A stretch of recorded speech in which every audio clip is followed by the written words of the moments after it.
Mga kababayan, marami nga pong nag-antay sa desisyon ng Korte Suprema kung magiging unconstitutional o constitutional nga po ang RA 12232 at noong November 11 ay nakapag-desisyon na po at declared ng Korte Suprema constitutional ang RA 12232. Makatarungan po ba ito? Yan po ating pag-uusapan ngayon. Okay, mga kababayan, maraming salamat at nandito po ulit kayo. Makinig po kayo, kung na yung i-skip, nandito na rin kayo. Tapusin nyo na yung video na sa ganun makakuha tayo ng mga konting mga impormasyon, mga analysis. Ayan, constitutional ang RA 12232. Ilang buwan po natin itong pinag-usapan at inantay. Diba? Nagkaroon ng mga kanya-kanyang opinion no? Yung iba sinasabi constitutional, yung iba naman unconstitutional. At isa po ako sa nagsabi na para sa akin magiging constitutional at yun nga po ang nangyari, no? Constitutional. Kasi nga term setting bill. Fixed term setting. At sabi nga ng Korte Suprema ay may kapangyarihan naman ng ating legislation na baguhin o ayusin ang termino ng mga barangay officials. At yun po ay masasabi nga mabigat na dahilan para maging konstitusyon ang isang batas, panukalang batas, no? Hindi kagaya ng mga dati na ituring na unconstitutional yung 11935, RA 11935 ay walang mabigat na dahilan para iurong. Kaya may nagpetisyon si Atty. Makalintal at sinabi nga ng AC na unconstitutional po. Tama po yun. No, ito po yung sinasabi natin na tama yun. Ginawa ng AC ron. No, kumbaga parang tinapik niya yung ating legislation. Uy, yung inyo namang masyadong pag-urong-urong ay hindi tama yan. So, no, kaya declare natin na unconstitutional, ganun pa man, naurong pa rin naman pero nagkaroon ng BSKE noong October 2023 at kaya naging premature ang pag-upo ng mga incumbent. 2 years lang, no? Kung natuloy noong December, kung matutuloy nitong December na darating na, wala na nga po. So, kumbaga, mababanggit-banggit na lang natin yung December 1 yan, pero walang-wala na po yan. Kasi, ngayon pa man, declare na konstitusyon. Pag sinabing konstitusyon, na aayon sa konstitusyon at isang matibay at magnato batas na dapat enforce ng gobyerno, no? At siyempre ng COMELEC, kung sino ang ma-manage ng eleksyon. Siyempre COMELEC, BSK, at sabi nga ng COMELEC, full force. Ayan, talagang masaya sila at kasi wala na silang pangamba na ika nga, sige, konstitusyon yan. Gawin na natin yan. No, pero wala tayong update, no, kung mapupuspon ba itong voters registration na tatagal sa susunod na taon kasi under tayo ng declared naman ng presidente, no, na tayo ay under ng national state of calamity, buong kapuluan ng Pilipinas, buong bansa ay state of calamity. Di natin sure kung makaka-epekto ba ito sa BSKE. Pwede natin yan ding nilay-nilayin national state of calamity. Posibleng magkaroon ng direktang epekto sa BSKE. No, pero ganun pa man, siyempre, malayo pa yan Malayo pa yan mga kabayan. Puntuhin muna natin itong naging makatarungan ba na constitutional RA 12232. No? Sinabi ko rin sa mga previously, napakarami kong content na no? Simula nung nag-content tayo ng BSK at na sinasabi ko nga na mukhang papaboran kasi nga term setting yan, pagsasaayos yan. So, lumamang yung mga justices. Sabi nga, nasa 15 yan, yung iba hindi bumoto, at pero yung 8 bumoto na yes. Sabihin, majority. Yan ay, siyempre, kahit hindi ka man bumoto, kung bumoto man, talo pa rin Diba? Kaya yun ang masusunod. So, kaya naging constitutional ang RA 12232. November 2, ayun ang sabi ng batas. November 2, 2026. Mga kababayan,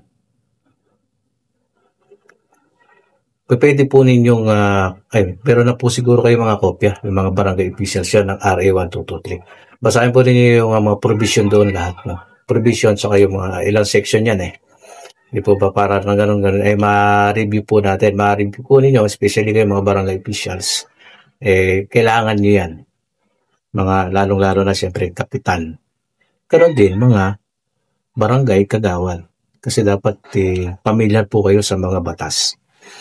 Lalong-lalo na po yung RA 12232 na yan. Pati yung history, kung bakit nga po kayo nandyan, di ba? So, meron kayong isang taon. Kumbaga, ito ay yung tinatawag na ito na simula sa December 1 ay December 1 kasi dapat BSKE. So, wala.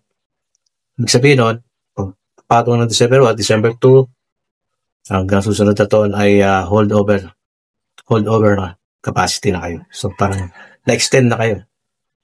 Isang taon yan. No? Hanggang November 2, 2026. Ayan. So, meron mga nagko-komento dito na hindi makatarungan. Ayan, hindi lang makatarungan yung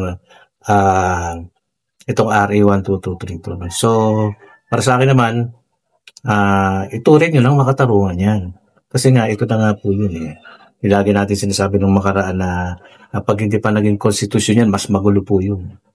Mas maguguluhan kayo. Mas ma-stress kayo mga barangay official kung unconstitutional na naman yan. So sabi ko nga rin, hindi nahahayaan ng Korte Suprema na unconstitutional ulit yan. Tinapik lang sila nun. Kaya nga kumbaga tinapik, alam na nila. Kumbaga tinapik sila ang kamara. Ibig sabihin lang nun, ayusin nyo yan. Yun, di ba? Ayusin nyo yan. So, gumawa sila ng batas. No? Kaya ito na yung RA 12232 na. Yan. So, konstitusyon nga. Ganun talaga mangyayari. Ikaw na, tinapik ka na, hindi mo pa aayusin. Kumbaga, sa final arbiter, bigyan kita na isang chance. Mali yan. Susunod, gawa ka ulit. Ayusin mo, itama mo. Ayan. Ito yung RA 12232. Ganun pa man, meron pa rin naniniwala na sinasabi nila na pwede na naman maulit yan. Kasi konstitusyon yan No? Ang nabasa ko lang naman dito ngayon, maaari lang ma-move. Ito ay na-advance lang natin kayo para at least meron na kayong mga idea, makondisyon na inyong mga isip sa mga pwedeng mangyari. Okay lang po yun. Mas maganda yun. Advance kayo. Advanced thinking. Mas okay din po yun. Kumbaga naihahanda ninyo yung inyong mga sarili kondisyon niyo, especially mga barangay officials. Pwede yan ma-move. No? Pero sa tingin ko dapat hindi na yung batas. No? Hindi panibagong batas para i-move, kundi ay maaari makamove dyan yung mga national mga kalamidad. Yan, yung mga mabigat na dahilan para ma-boom yung November 2, 2026. Yan. No?